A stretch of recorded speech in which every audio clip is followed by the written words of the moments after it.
It was my dream to do this. I mean, I've been wanting to do this for a couple of years, and the fact that I get to do it it was a lot of work, but it was a lot of fun for me too.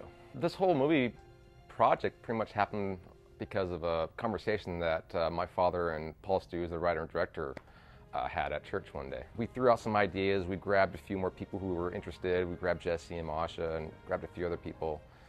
And for the next maybe 3 or 4 months, we just butted heads trying to figure out ideas. Some people wanted to do one thing. Some people wanted to do something else.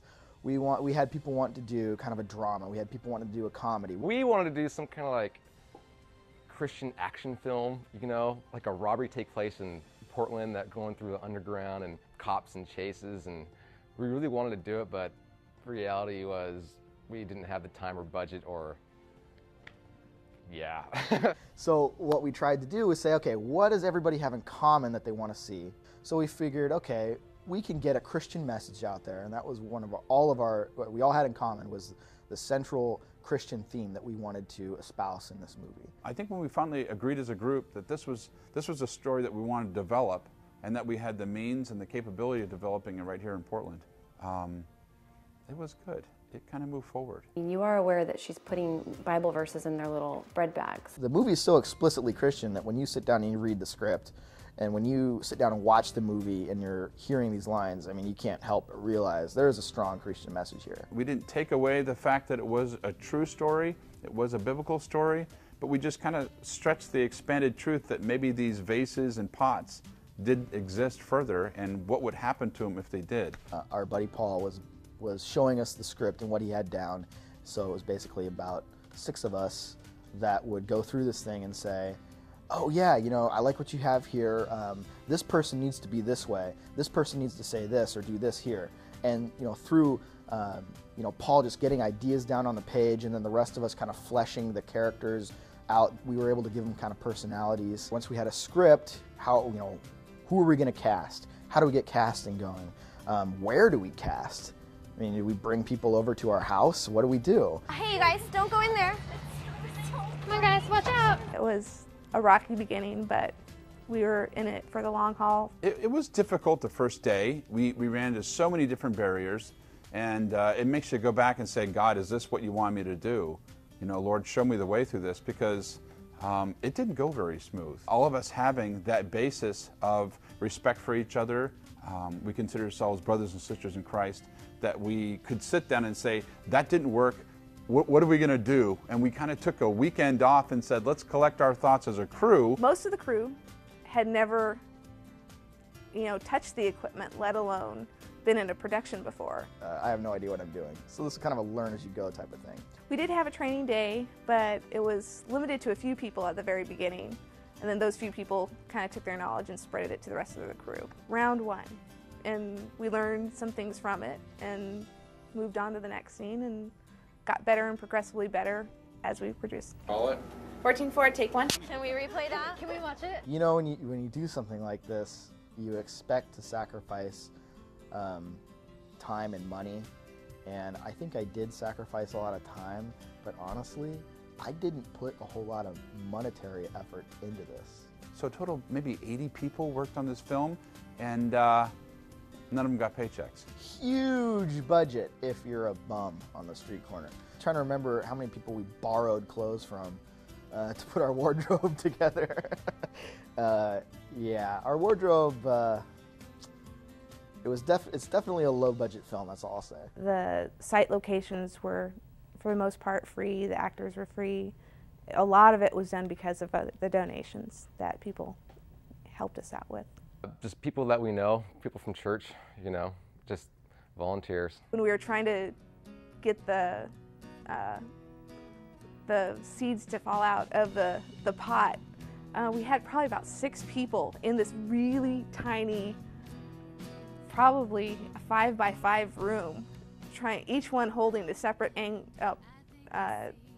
to have the seeds fall out or keep the pot up or get the lighting right, the sound right, and it was pretty crazy that night. Eric, Dan Alico, and Mike Shubin and I, really Mike and Eric, I just kind of tried not to throw out my back and ate lots of sandwiches while I watched them work.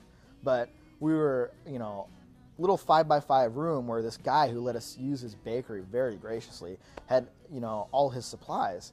Well, by the grace of God, you know, we were like, oh, this room is perfect for the scene we want to do. Let's get everything out of here. So we're taking, you know, 30-pound bags of flour, and we're stacking 20 bags of this, you know, pulling them out. At the end of the day, we're putting them back in. And then the next time we're in there, we're pulling them back out. And it's not just that, it's boxes of stuff, and they were just great. I mean, Eric and Mike, we just kind of like saw what needed to be done, jumped in and did it. And you know, for someone that's not getting paid to do that, it was amazing. If they don't look to me as a fearless leader, then I'm not doing my job right. In the same regard, I look at them and I say, if I don't treat these people with all respect that's due to them, how am I going to ask them to A, glorify God, and B, stay up all night for the next 3 days? We all work 40 hours a week at least, all of us. So we basically had Friday night and Saturday. Our Friday nights kind of turned into our Saturday mornings usually. My wife was very understanding. She it was definitely within her right to slap me around for pretty much ignoring her for about 3 months straight. One of our sound guys, Mike Shubin, he dedicated the time to literally sit there and go through every single scene and look at the sound that we had missed. I mean, we could afford 2 mics. We put things on booms, and it was the wrong mic half the time. I don't even know where it was. And we didn't get the best sound we could. So this fella went back and added in. And he didn't just add in from this, you know, music selection CD. This fella made, with his family, made each of those sounds that we missed, you know, artificially. There was about 6 or 7 scenes in the film that was filmed with no sound, and my job was to come in and recreate their actions and their movement and everything like that. And one of my actually favorite times was the very beginning scene with the old man going through the basement. And if you listen really carefully, you hear people walking up, like it's supposed to be the people walking in the basement, kind of rushing around and everything. And what I did was I grabbed my brother John, went to my grandparents' place, and they have a 2-story barn. And so what I did is I set up 2 microphones on the first floor, and then we grabbed just a bunch of glass, books, and all this kind of stuff, went upstairs and started running around breaking stuff, and that was a lot of fun. Paul, you rolling? Wait, Paul, wait. Of course I'm You're rolling. rolling? Oh man, I'm so Finally, glad the this is moment, over. Paul. Is there a next step for us? Lord willing, I hope so. It was a lot of work, and it was a lot of effort, and it was a lot of sacrifice, but it was worth every ounce of blood, sweat, and tears and money that we dropped into this thing. It was a lot of fun. I'd do it again and again. The same crew though. Same crew was awesome. The crew was great. Maybe not with the crew, but definitely with the cast.